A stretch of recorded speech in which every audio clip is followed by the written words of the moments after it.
Praise be Jesus and Mary. Amen. Today we're continuing our series on Franciscan spirituality and on God's work in nature. The Christian conception of nature frees the created world from things like absolute determinism, fate, destiny.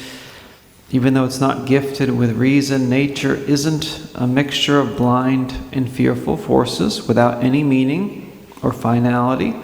It's not the result of chaos. It's not closed within itself. It comes from the Creator, and it opens up to Him. Even though it's essentially distinct from God, nature carries within it the mark of His power, His wisdom, and His love. It's a physical world created by a free and intelligent cause with a capital C, and therefore in it there is the necessity sustained by unchangeable laws and the fruitfulness derived from an intrinsic force of development. But it's a rational necessity and fecundity.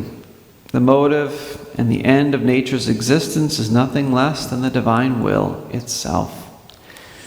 Nature is in effect dependent on a rational cause which produces from nothing and rationally animates all things. The physical universe, therefore, is stirred from the inside by a force that renders it active and living. And that force launches it towards its creative cause, with a capital C again. The cause from which it derives its own goodness, beauty, efficiency. So the goodness and beauty of nature is actually only a relative goodness and beauty. It simply participates in a very, very small way in the goodness and the beauty of the Creator.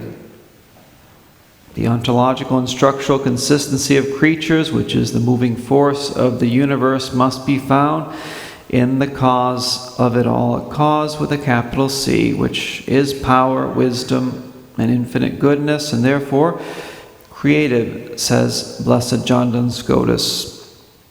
The creature, he says, always depends in its creation and in its conservation. It depends equally on God in its being, the divine will always being the reason for its being, says Scotus.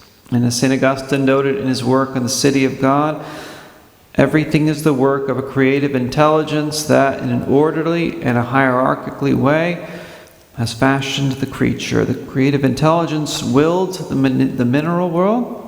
He willed the vegetable world, the animal world, man, the angels as well. God willed what is necessary as necessary, what's contingent as contingent, what's free as free. So the universe is a poem of order which shuns dissolving fragmentation. Dante in his Paradiso sings in the first canticle, all things among themselves possess an order, and this order is the form that makes the universe like God, he says. And with that in mind, we can see how the fragmentation and the moral and social and political disorder and breakdown of our culture today is truly a revolt against creation, because it's a revolt against the Creator himself. So God, one, creates the universe. Two, he also conserves the universe. The beings created by God are not abandoned to themselves as the mechanical universe of the ancient philosophers Democritus and Lucretius would have us believe. The love with a capital L who chose, predestined, and created all things also governs them with providential care. Scotus says, according to the faith and to our reason, we must say that God, in his general providence, sustains all things, each according to its nature, and inasmuch as things depend on God for their being, they also depend on Him for their conservation, again, says Blessed John Duns Scotus. We know God is the perfect and absolute being. Creatures have their being from God in various measures and in various means of participation in Him, and so they are relative and contingent. Creatures can't subsist nor persist in their being without being continually dependent on God, who sustains them, who sustains us. And God, who created the world, possesses it, substantiates it, and it maintains it in being He governs it and cares for it, even in the particulars. So in truth, it's God who's in the details, not the devil who's in the details. Nothing escapes the Lord. And as St. Augustine says, nihil igitur causu fit in mundum. Nothing happens by chance in the world. Nothing happens in this world by mere chance.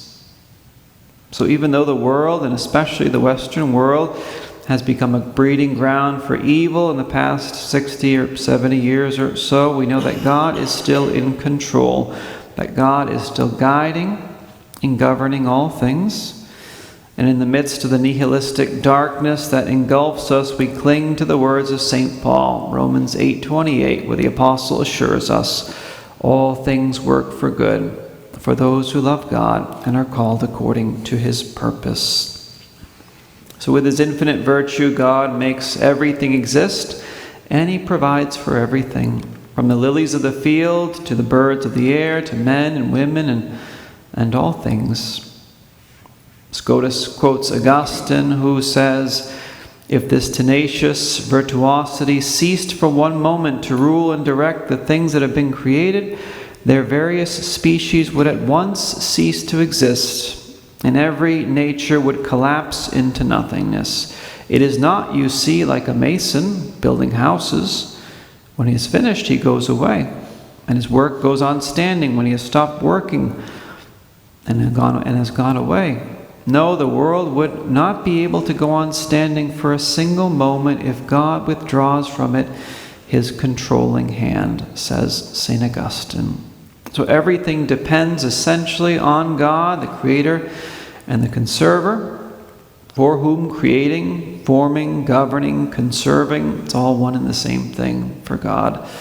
And since the creature always actually depends on God as his creator, we say that the conservation is a positive action of God which continues his creative action. It's almost like a continual creation that God does all the time. Creation and conservation can be distinguished from the point of view of ideas, but effectively regarding God, they're not distinct. The one says the other. The one, says Scotus, includes the other. Creation includes conservation, and vice versa. So the Heavenly Father, who created all things from nothing, can and must be conceived as providence with a capital P, as a true provider. Your providence, O Father, governs all things, we read in the Old Testament book of Wisdom, Wisdom 14, verse 3. And Jesus, who revealed the Father to us, makes us understand above all the Father's vigilant, personal, truly paternal, loving, providential care. The ancient church fathers like St. Athenagoras, St. Theophilus of Antioch, St. Irenaeus, Minucius Felix, they derived the concept of providence from the gospel, which had, at that time, just been recently spread throughout the world. And they vigorously defended that concept. From the gospel, St. Francis and his sons developed a filial trust and a serene abandonment to divine providence, which is the basis and foundation of what we call Franciscan optimism about life and about creation. So let's ask Our Lady today for the grace to thank the Lord for the creation, for the beauty and goodness of creation. Let's also ask her to help us trust more in the Lord's providential care, remembering again another maxim from the Apostle where he says, where sin abounds, grace abounds all the more. Romans 5, verse 20. Praise be Jesus and Mary, now and forever.